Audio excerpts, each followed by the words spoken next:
क्या आपके घर में कोई डायबिटीज़ से ग्रसित है? क्या आपके घर में ऐसा होता है कि कोई डायबिटिक है और उसको कॉन्स्टिपेशन जैसी बीमारी से दो चार होना पड़ता है? आज उसी टॉपिक के ऊपर हम लोग बात करेंगे। Hello, this is doctor Ashraf, consultant diabetologist and physician practising at Mednol diabetic care in Lucknow. तो मेरे दोस्तों, डायबिटीज़ एक क्रोनिक बीमारी है और क्योंकि वो क्रोनिक है तो उसके कॉम्प्लिकेशंस भी बहुत सारे होते हैं।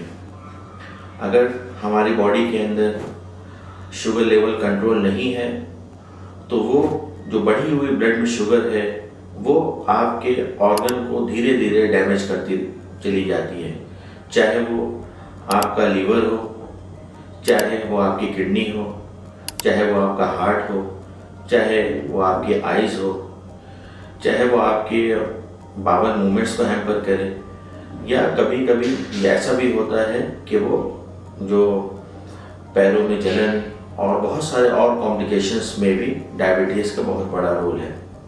तो उसी में से एक कॉम्प्लिकेशन जो कि कॉन्स्टिपेशन है, उसके बारे में आज हम बात करने जा रहे हैं। तो बेसिकली होता क्या है कि जब डायबिटीज़ हमारी कंट्रोल नहीं रहती है तो कहीं ना कहीं वो माइक्रो लेवल पे जो है हमारे जो है नर्वस सिस्टम को अफेक्ट करती है और कहीं ना कहीं वो हमारे बावल मूवमेंट्स पे भी असर डालती है।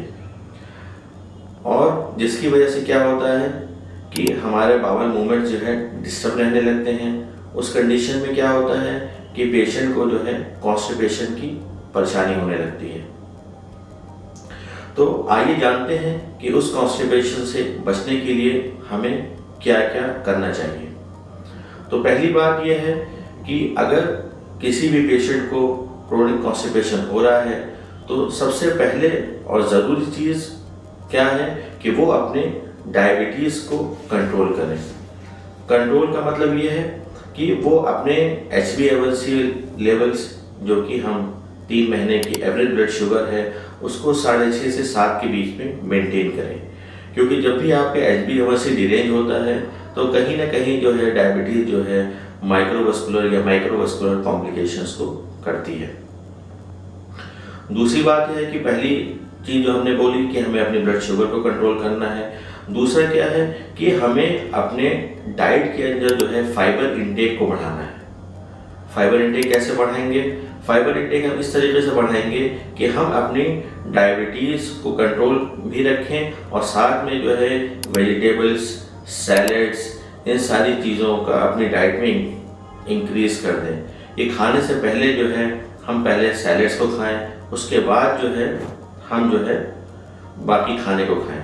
उसके अलावा हम ये कर सकते हैं कि हम अपनी एक एक्टिव लाइफ स्टाइल को मेंटेन करें कि दिन भर में जो है 30 to 45 मिनट्स की ब्रिस्क वॉक या फिर माइल्ड टू मॉडरेट एक्सरसाइजेज हम रोज़ करें। एक अपना टारगेट सेट कर लें कि हमें 6000 to 8000 स्टेप्स जो है डेली चलना है। तीसरा हमें क्या करना है? तीसरा हमें ये करना है कि अपने वेट को चेक करते रहना है कि हम ऐसा तो नहीं है कि हम बहुत ज़्यादा ओबीज़ हैं, क्योंकि अगर हम बहुत ज़्यादा ओबीज़ हैं तो उसका भी कहीं ना कहीं असर जो है हमारी बॉडी पे पड़ रहा है ना। तो अपने वेट को चेक करते रहना है और कोशिश करना है कि हमारा जो वेट जो है, हमारा जो BMI है जो है वो 25 से ज़्यादा ना हो। अपने BMI को 25 के अंदर मेंटेन करना है। आइडियल वेट हम कैसे चेक करेंगे कि किसी भी पर्सन का आइडियल वेट कितना है? आइडियल वेट को चेक करने के लिए बहुत आसान सा फॉर्मूला है कि आप अपनी हाइट को सेंटीमीटर में निकाल लीजिए, है ना। फॉर एग्जांपल जैसे आपने निकाल लिया कि जो है 5 की हाइट है तो उसको आपने सेंटीमीटर में निकाल लिया तो 167 सेंटीमीटर की अप्रॉक्स आएगा। उसमें से आप जो है 100 सेंटीमीटर को माइनस कर दीजिए या 100 उसमें से डिडक्ट कर लीजिए। तो आइडियल वेट आपका है 67 to 70 kg। तो इस तरीके से आप अपने आइडियल वेट को निकालें और कोशिश करें कि आप जो है अपने आइडियल वेट के आसपास हो। तो ये तो हमने बात कर ली। उसके अलावा क्या है, अगर इससे भी चीज़ें बेहतर नहीं हो रही हैं, क्योंकि कभी कभी क्या होता है कि बहुत पुरानी डायबिटीज़ हो गई तो उसने अपने जो है कॉम्प्लिकेशंस कॉज कर दिए जो कि इरिवर्सिबल स्टेट में चले गए हैं। तो उस कंडीशन में हमें क्या करना है, उस कंडीशन में हमें अपनी डाइट के अंदर जो है लैक्सेटिव्स को ऐड करना पड़ेगा, जो कि हमारे बावल मूवमेंट्स को जो है क्लियर होने में हमारी मदद करें। तो लैक्सेटिव सिरप्स आते हैं और लैक्सेटिव और इसबगोल की भूसी हो गई, ये सारी चीज़ों को भी जो है हम अपनी डाइट के अंदर जो है ऐड कर सकते हैं। रात में हम ये भी कर सकते हैं कि रात में सोते टाइम जो है 1 गिलास जो है गुनगुना पानी हम पी कर सोएं, ठीक है। तो ये सारी चीज़ें हैं जिसको कि अगर हम करते रहेंगे तो हम कॉन्स्टिपेशन, जो कि डायबिटीज़ का एक कॉम्प्लिकेशन है, उससे हम काफ़ी हद तक बच सकेंगे। तो ऐसे ही इंफॉर्मेटिव वीडियोस देखने के लिए जो है आप हमारे चैनल को लाइक कीजिए, सब्सक्राइब कीजिए और अपने जानने वाले जो भी आपके दोस्त हैं, जो भी आपके रिलेटिव्स हैं, उनके पास भी इस वीडियो को शेयर करिए। स्वस्थ रहिए, हेल्दी रहिए। This is doctor Ashraf signing off. Take care.